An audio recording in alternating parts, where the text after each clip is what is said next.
Hi everyone.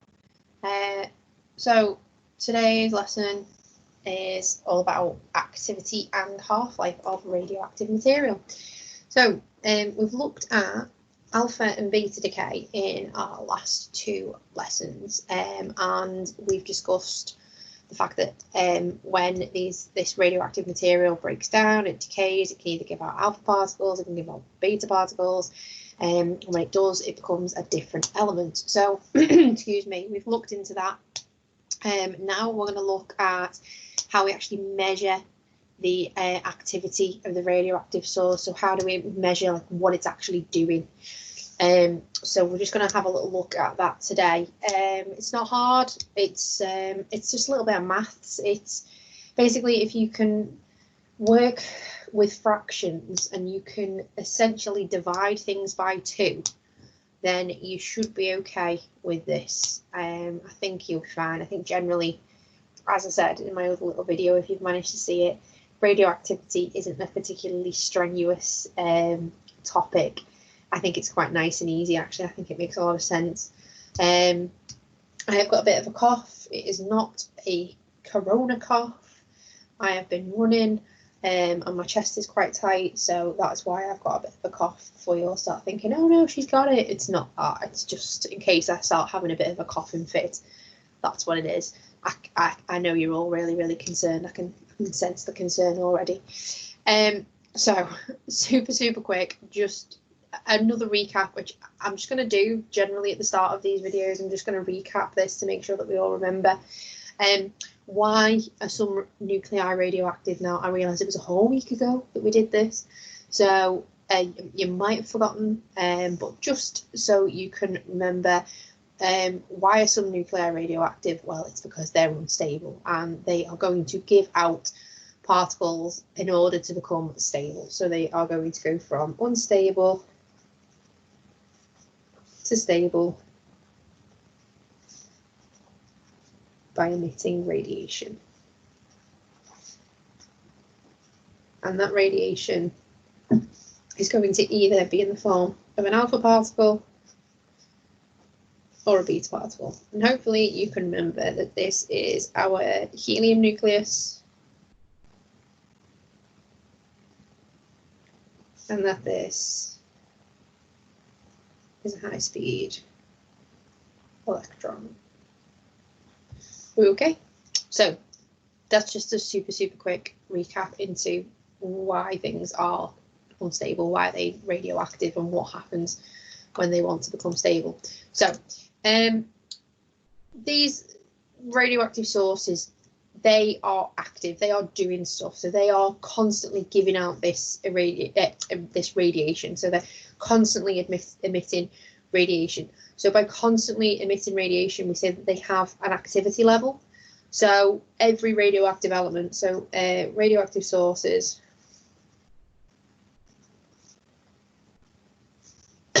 excuse me, radioactive sources have an activity level. And we can measure that activity level, okay? So we can actually measure how active something is. And the idea of activity is basically how many unstable atoms decay per second. And that's literally all the activity is. So how many unstable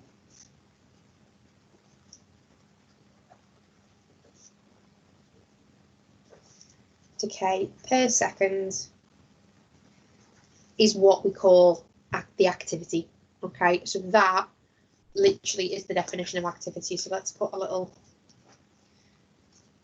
section there. Gracie, I hope you're nailing these brackets. So I can't come and do it for you, unfortunately. So that is literally the definition, if you like, of activity, and we measure that in something called a becquerel. You don't particularly need to know that. Like, you won't really use the phrase becquerel. It's a unit, and it comes up as BQ. So I'll write it down, obviously, so you can see it. You'll see it in the PowerPoint as well. So becquerel BQ. It's just if you see it in a question and it says, oh, such and such has an activity of 214 BQ, you know what that means. That's just the unit that we use of activity. So like hertz would be per second, or becquerel is atoms per second. So it's just a unit that they put in place for it. Okay, so excuse me. So that's the basis of what activity is. Let's have a little look. Let's move on. So let's look at an example. So uranium, everybody's favorite radioactive element. Uranium, and it is uranium 234. Okay, now uranium 234. Let's get this straight. Uranium 234 has got an activity of 231.3 mega becquerels. So that means it's got, like, you know, in the millions. So basically it's huge. It's got a huge amount of activity. So what happens is it will decay a lot. So obviously there's a lot of this decay, and you can see there's a mega becquerel. You know, if that's a huge amount of activity, so it must be decaying quite a lot. So, and it is. But the thing is, when it decays, it's not like the whole thing stays there. As it decays, you've got to imagine it's literally decaying away. So bits of it are going away. That it's decreasing. So as it decays away and it's losing those unstable nuclei, then the activity is going to start to decrease as well. So if you think about all those unstable nuclei that you start off with, eventually it's going to get down to a point where there's basically nothing left. But the question is that how do we know when this decay is going to happen? So how do we know when this uranium sample is going to decay? And the simple answer is that we don't know. Radioactive decay is completely random. So there's no way we can tell when it's going to happen. It's just a case of it's going to happen, but we just don't know when. Okay, so as this decays, so as the sample decays, the activity starts to decrease as well, which I think is obvious, because if it's decaying and more of the atoms are leaving, then there's going to be less things there to be active. So the activity will decrease. So the two go hand in hand. It makes perfect sense. So as the sample decays, the activity decreases because the number of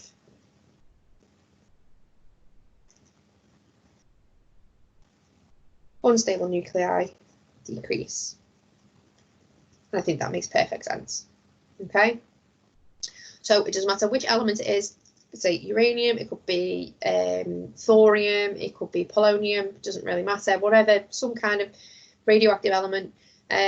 As the number of the parent nuclei decrease, the parent nuclei being the ones that are in the centre, as the number of those nuclei decrease, the activity of the sample will also decrease.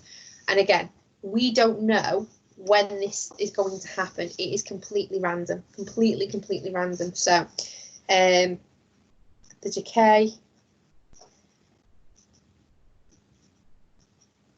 is totally random. And I've not seen it asked, but I mean, it's not to say that they won't ask, you know, if they say, how do we know when radioactive decay will happen? And you could say, we don't, it is a completely random process. I can't see why that couldn't be a, you know, 1 mark exam in the exams when it comes around to it. I think that's a perfectly valid question. So we haven't got a way of controlling this decay. Okay, so there's no way to control the decay. Let's go onto a different piece of paper actually, because that's really see-through.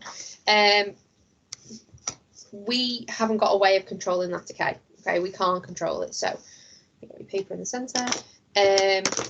So again, the decay is random. Right, there's no way that we can control it. All right. There's nothing you can do. So when you think about if you had a reaction and you wanted to make a reaction go faster, or you wanted to do something to that, then you could heat it up, you could squash it, you could put catalyst in it, you could make the surface area bigger, this, that, and the other. There is literally nothing that you can do. Nothing you can do to affect this nuclei decay. So you can't do the following. You can't heat it. You can't cool it. You can't squash it. You can't break it up. You can't do any of these things, all right? You can't add a catalyst.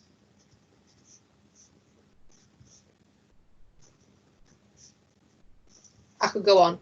You just can't do that, okay? It's totally random. It's all about probability, okay? It's all about probability.